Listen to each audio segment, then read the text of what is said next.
Now that I have set up my spreadsheet to use Solver, I'm ready to record my Solver macro. The Solver macro will always be run from the dashboard tab. So I need to be in the dashboard tab when I start recording, because what I need to do is actually record the fact that I'm going to a different tab and entering data in a different tab from where I am. So I'm going to start recording my macro, and I'm going to call it solver record 2 since I've already messed this up once. And I'm going to say OK. And now I'm just going to click through to my calculations tab. And again, what I'm trying to do is get cell O3, the difference between my actual legacy and my desired legacy, equal to 0 by changing my savings rate, which is here in cell E10. Now I go to my data ribbon, click on solver, and the first thing I do is press reset all. Because if I don't do that, every time I run this macro, it's going to add more and more constraints, and they'll just be duplicating the constraints that are already here. But it'll look messy, and I worry that eventually it would just tax the processor. So press reset all, OK. And now I want to set my objective, which is to set cell O3 equal to a value of 0 by changing cell E10. And the constraints are that E10, the savings rate, can never be negative, and it can never be more than what I am making, so it can never be more than 100%. But since I have this entered as a whole number, I'm going to enter 100. So to do that, I click add, and I click on E10 and say, well, this always has to be less than or equal to 100. I have one more constraint to add, so I'm going to press add instead of OK. And that constraint is that E10 must be greater than or equal to 0, so it just can't be negative. And since I'm through adding constraints, I'm going to say OK. I'm just going to look at that to make sure everything looks good. Now I want to, oh, I've been using the Simplex LP solving method here, and it's worked fine for me, but I know one other person had to switch to the nonlinear GRG method, but I would start with Simplex LP. I haven't actually really delved into exactly what the difference is between those. Now I'm going to say solve, and it found a solution, so I'm going to say OK. And then I'm going to pop back to my dashboard before I stop recording, because I want to record it popping back to the dashboard. Basically, I want it to end me where I started. And so now I'm going to stop recording. And just for fun, I'm going to look at that macro. I've been having trouble with it, so I want to edit it. See, I did this a few minutes ago and it didn't actually record. It just left everything blank, which was frustrating. And I'm actually going to delete this one because I don't need it. But here is the one we just recorded. So you can see it selected the calculation sheet. It's selected E10. It doesn't actually really need to do that, but I can leave it. I don't have to delete it. And so now let's just run this macro. Actually, let's create a button and then run it. So I already have a solver button from when I originally designed this spreadsheet, so I'm going to add a new one. And to do that, I'm going to go to the developer toolbar, the insert controls menu in that toolbar, and the very top left one is a button. So I'm going to click on my spreadsheet to where I want my button to be and draw how large I'd like for it to be, and then the assign macro pops up and I want to select my solver record to and say OK. And then you can just right click and edit text. And so this is the solver. Give it a better name than what I'm giving it. But this is my second solver, so I'm just calling it that. And now I'm purposefully going to change my savings percentage so we can see for certain that it doesn't equate, but it can. If I can save less than 19% and have my desired legacy equal my actual legacy. And when I press solver 2, it should make these two numbers equal.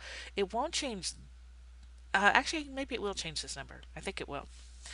So I'm going to press it. Let's hopefully it will work. It says it did find a solution.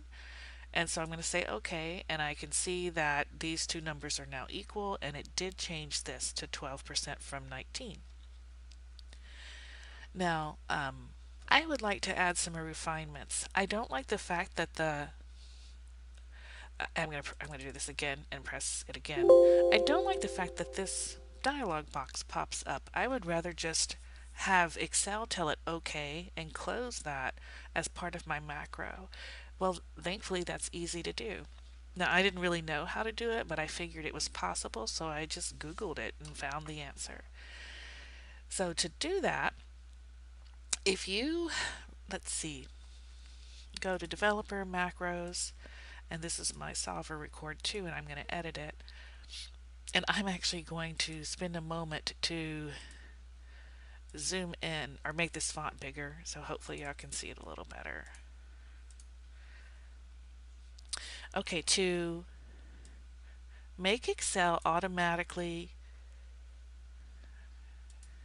close that dialog box, you need to add just a tiny bit at the end of the solver solve code. And what you need to put in is user finish, just like I'm typing it, no extra spaces or anything. User finish colon equal true. And that should make that dialog box automatically go away. So I'm going to press reset, which is going to just reset the code so I can run the macro again.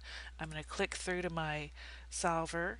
I'm going to change the savings percentage so it's these two numbers are not equal, and then I'm going to run it again to see if it will automatically get rid of that dialog box once it's solved the problem I gave it.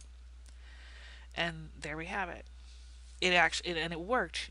All you could tell was that these lines on the graph changed, these two numbers are now equal, and this changed. It was pretty subtle, but it actually did work. Now, another issue is what if it is just not possible to accomplish your desired legacy? I'm going to pop over here and give it a huge legacy. So let's say I want to leave $50 million to my heirs. That's probably not possible. And I'm actually just going to scroll up here and see if it is possible. Okay, it looks like the most I can leave to my heirs is about 2.3 million. Otherwise, I'm hitting those 401k contribution limits. I'm just checking. Yeah. So once I save more than, or try to save more than about 19%, I'm hitting those caps because I still have those caps programmed into my spreadsheet. So it is simply not possible to solve this. But I'm going to click on the solver function, and I'm going to and you're going to see that it didn't work out. And if I hadn't typed in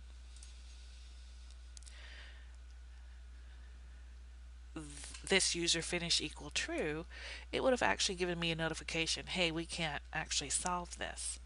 So I want to show you some code that you can put in that will let you tell Excel, all right, if it solved it, don't give me an error message, but if it couldn't solve it, tell me that it couldn't solve it. These are just simple little things that make your spreadsheet more robust.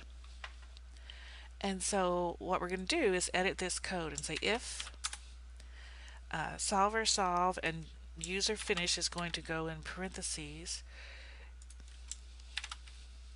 is greater than or equal to 2, then I want it to put a message box.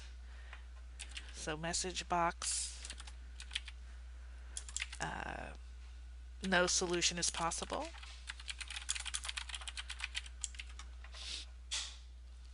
And then I could add some OK buttons and stuff like that, like I showed you on the other message box things that we did. And then end if. And I'm going to press reset again. Reset doesn't remove the code that I did just now. It just resets the macro to start from the beginning when I press the solver button. And now I'm going to pop back over to my solver, and I know it's not possible to actually solve this one, so now that message box should pop up. So it did pop up, and I think this is an ugly message box. I'd like to add maybe a critical X button like I showed y'all in class, and I guess that'd probably be enough. Maybe a cancel button. I don't really need a cancel button though. But now I know it's not possible to solve this one, and if I set my desired legacy to something that is feasible, that button's not going to show up. So now it should actually work. Oh, it didn't. Oh, it wasn't possible to do 5 million. I forgot the most I could save was 2.3 million under the scenario that I have on in my current spreadsheet. So I'm going to just change this to 500,000. That one's possible. So now it worked and didn't give me that error message.